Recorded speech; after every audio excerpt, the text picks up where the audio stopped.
Hi, I'm Chris with Afflicted Broadheads, and today we're going to talk about some of the most common sharpening mistakes people make when it comes to broadheads. So, of course, we all want the sharpest broadhead possible, and sometimes they just, for whatever reason, on some brands don't come out of the box sharp, or maybe you've practiced with them and you want to touch them up, or maybe you harvested an animal and you still would like to touch them up so they can be reused. Let's face it, the goal here is try to be able to reuse broadheads as long as we can. That's what makes replaceable blades so popular, is the fact that you can go ahead and pop new sets in and not have to monkey around with sharpening them yourselves.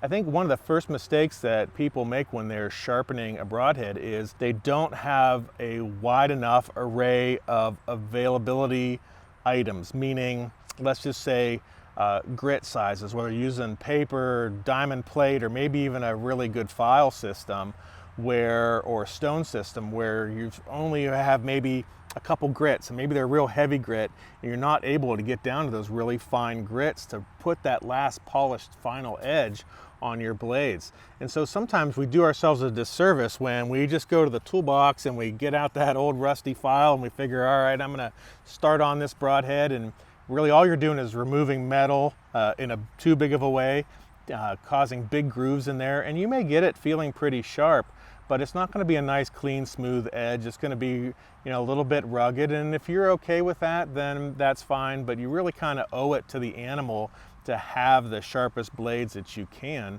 when you're going out in the field. So this is definitely usually not the best way. If you have to take a lot of metal off and you're starting with this, but you're going to finish with a lot of other things, then that's a different story.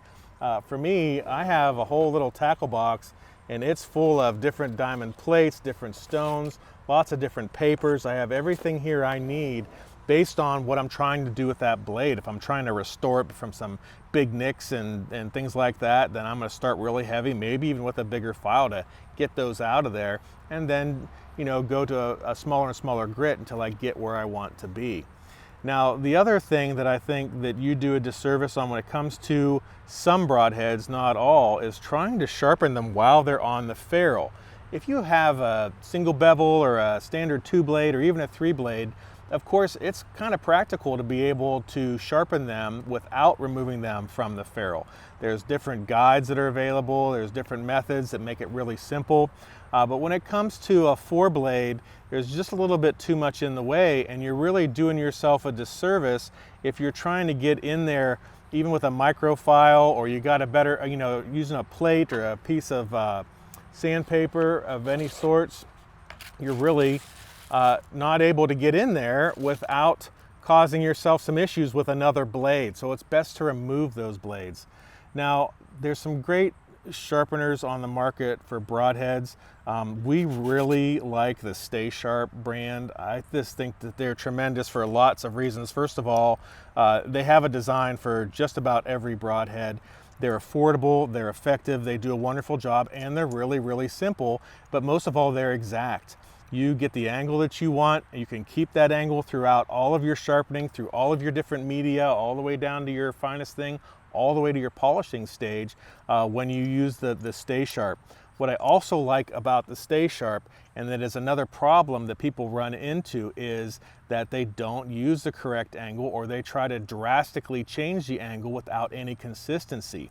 If you want to change the angle of your current broadhead, that is not a bad thing. Sometimes you can give your edge a little bit of a wider angle, and you can give it some more durability and still maintain sharpness. And on these Stay Sharps, if I want to change an angle that isn't exact for what he has on his rollers, I just add tape.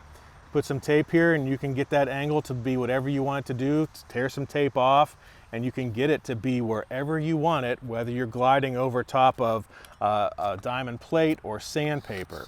So again, I think that not removing the blades can cause a little bit of a problem when you're trying to sharpen some broadheads, especially when you're looking at a 4-blade. Another common thing that you run into when you're sharpening as far as a mistake is stopping too soon. I mentioned earlier, not having enough medium, and those things kind of go together, because you can stop too soon when you're really not sharp.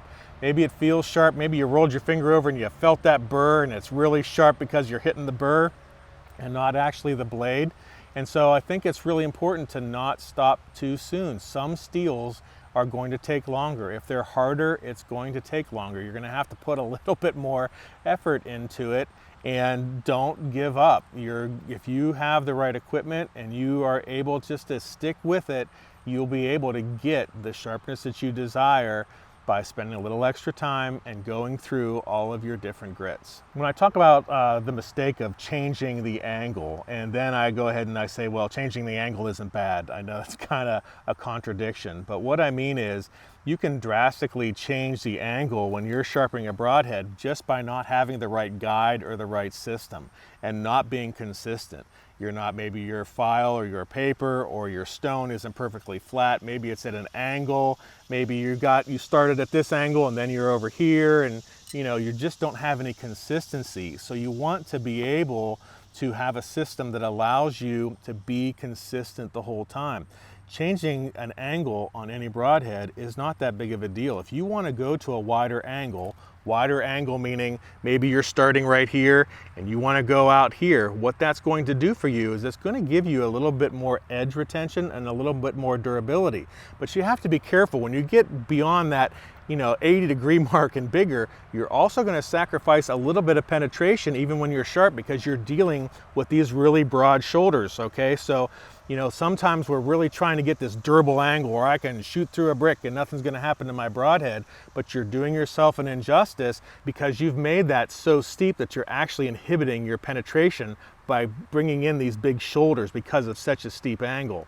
Now, you can also mess up when you have too narrow of an angle, a flat angle, kind of like a fillet knife, if you will. Fillet knife is great for, taking the flesh off of a walleye, but it has no edge retention or durability. Super sharp, will cut great, just like a typical razor blade for a razor or a razor knife, if you will, but it doesn't have any durability. When you tend to get into those wider angles, you definitely increase your durability. So if you're considering sharpening your own broadheads, make sure you have the right equipment, you're taking your time, and you're doing the best job that you can for yourself and for the animals that you're harvesting. Thanks for watching.